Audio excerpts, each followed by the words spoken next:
విజయసాయి రెడ్డి ఇప్పుడు ఏదైనా బీజేపీతో ఉండి ఏదైనా చేస్తున్నారు అనుకుంటున్నారు, లేకపోతే ఆయన కంప్లీట్గా రాజకీయాలు దూరమని చెప్తున్నారు?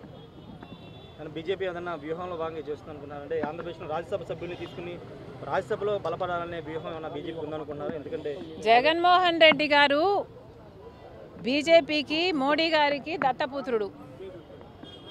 జగన్మోహన్ రెడ్డి గారు తనని తాను కాపాడుకోవడం కోసం సాయిరెడ్డిని బీజేపీ దగ్గరికి పంపించాల్సిన అవసరం లేదు. ఎందుకంటే జగన్మోహన్ రెడ్డి గారు ఇంతకాలం సాయిరెడ్డిని తన దగ్గర పెట్టుకునే బీజేపీ నుంచి ఫేవర్స్ పొందాడు, తనని తాను కాపాడుకోగలిగాడు.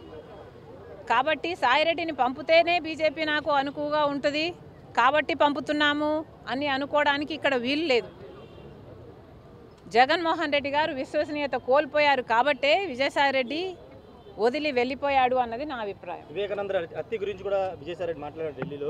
అవినాష్ రెడ్డి ఏం చెప్తే నాది మీడియా ముందుకు వచ్చి చెప్పాను, ఆయన గుండెపోటుతో చనిపోయారని చెప్పారు, అదే నేను చెప్పానని ఒక వివరణ ఇచ్చే ప్రయత్నం చేశారు విజయసాయి రెడ్డి. ఎప్పుడు? మధ్యాహ్నం ఢిల్లీలో మాట్లాడారు. సాయిరెడ్డి గారు ఇప్పటికైనా నిజాలు చెప్పాలి.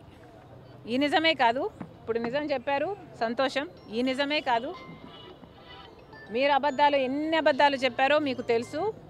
అన్ని విషయాలు కూడా మీరు అవినాష్ రెడ్డి గారిని జగన్మోహన్ రెడ్డి గారిని కాపాడడం కోసం, వాళ్ళ కోసం, జగన్మోహన్ రెడ్డి గారి కోసం మరి ముఖ్యంగా ఎన్ని చేశారో ఇప్పటికైనా ఈ ఒక్క నిజమే కాదు మిగతా నిజాలు కూడా బయట పెడితే జనాలు సంతోషిస్తారు.